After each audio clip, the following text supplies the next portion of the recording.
The camera sweeps across barbed wire fences and looming guard towers under a blazing sun. A narrator's voice cuts through. They were designed to be escape-proof.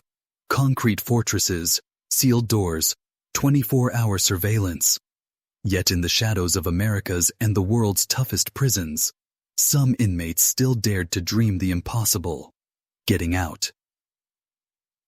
In this documentary, we're taking you inside the true stories of escape attempts from Supermax prisons. From ingenious tunnelers to helicopter rescues and hidden hacksaws, these are not myths or movie plots. They're real, documented cases drawn from court records, investigative reports, and eyewitness accounts. Stay until the end to discover the one attempt that forced the government to completely redesign its security protocols.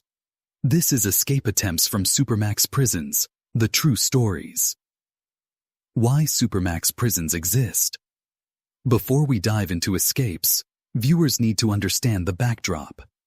In the 1980s and 1990s, a wave of violence inside U.S. federal prisons, murders of correctional officers, large-scale riots, and gang coordination, convinced the Bureau of Prisons to create a new model, the Supermax. Places like ADX Florence in Colorado, opened 1994, and the Special Management Unit at USP Marion were built for permanent lockdown. Inmates spend 23 hours per day in single cells, meals and mail pass through slots, and recreation in isolated pens. Windows are narrow and angled to show only sky, eliminating line of sight for escape planning. Movement is controlled by remote doors and layers of sally ports. Critics call these places clean versions of hell. Supporters call them necessary to contain the worst of the worst. What everyone agrees on, Supermaxes are meant to be escape-proof. But as you'll see, human ingenuity and desperation sometimes collide with even the tightest security. The escape that shock. Ed Florence, Richard Lee McNair's precursor. Although Richard Lee McNair never actually made it into ADX Florence, his 2006 escape from a federal penitentiary in Pollock, Louisiana, is a case study in how even high-security systems can be beaten. Convicted of murder, McNair had already attempted escapes before. In 2006, he worked in the prison's repair shop. Over months he built a mailing crate large enough to hold himself. On the day of his escape, he climbed inside, sealed it with a breathing tube, and was forklifted onto a truck leaving the prison grounds. Hours later, miles away, he cut himself out and vanished. It took the U.S. Marshals months to catch him again after he'd crossed multiple states. McNair's ingenuity led federal officials to rethink how even mundane operations, like shipping packages, could be exploited for escape. This isn't technically a Supermax escape, but it's a blueprint for how desperate inmates look for weak points. And some of those lessons show up in the real attempts at ADX Florence and other Supermaxes that you'll hear about next. The helicopter rescue attempt at a European Supermax. While most people think of helicopters swooping down on prisons as movie fiction, there have been real attempts, especially in Europe, where even high-security prisons have large open yards. One of the most audacious happened in 2013 at Clairvaux Prison in France, a facility that has long housed some of the country's most violent offenders.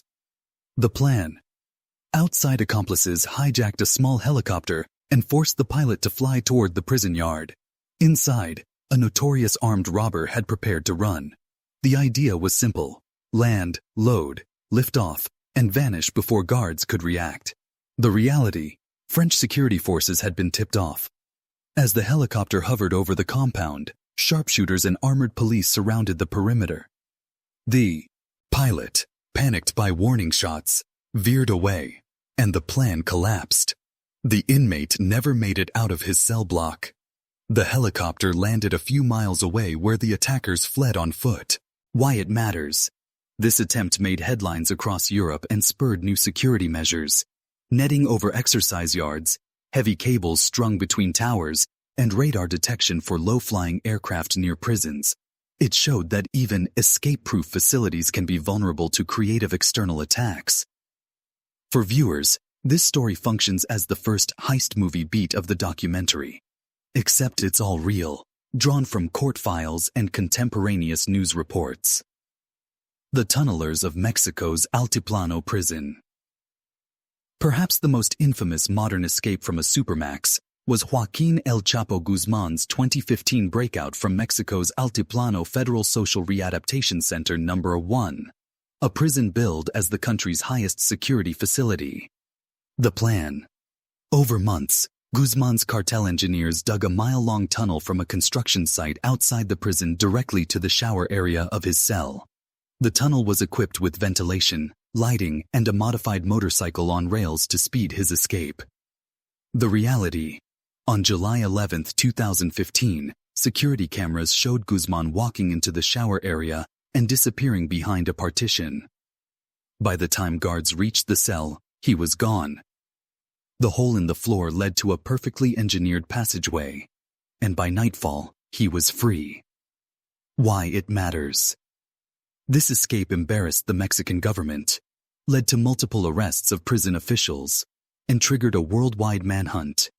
Guzmán was recaptured in 2016 and extradited to the U.S., where he now serves a life sentence in ADX Florence, under conditions designed specifically to prevent any repetition. This chapter shows viewers that sometimes the vulnerability isn't the walls, but the ground beneath them. The homemade rope at Pelican Bay. California's Pelican Bay State Prison is known worldwide for its security housing unit, SHU, a Supermax inside a max. Designed for 23-hour day lockdown and total control of gang leaders. It has long been considered virtually escape-proof, but even here, inmates have tried. The plan. In the late 1990s, a small group of inmates assigned to outside work detail hatched a desperate plan. They began hoarding strips of fabric, cords, and even mop handles, fashioning a long rope with a makeshift grappling hook on one end. The idea was to scale an interior fence during a shift change, then vault over a less guarded exterior barrier. The reality. When the moment came, one inmate threw the hook. It snagged. He scrambled up but was spotted by tower officers before he could reach the outer perimeter. Warning shots rang out. The group dropped their rope and lay face down. All were tackled within seconds. No one made it past the first fence. Why it matters. This attempt, though failed, rattled staff. It showed that even with limited materials and constant surveillance, inmates could improvise tools reminiscent of medieval siege tactics. Afterward, California's Department of Corrections tightened work detail rules, increased random searches, and installed new motion sensors on fences. For viewers, this story highlights the mix of desperation and ingenuity, and the razor-thin line between a fantasy plan and real action inside a Supermax. Thanks for watching Behind Bars TV. If this documentary opened your eyes, hit the like button and subscribe for more real stories from inside the world's toughest prisons. Drop your thoughts in the comments. We read every one. Stay curious, stay informed, and we'll see you in the next episode.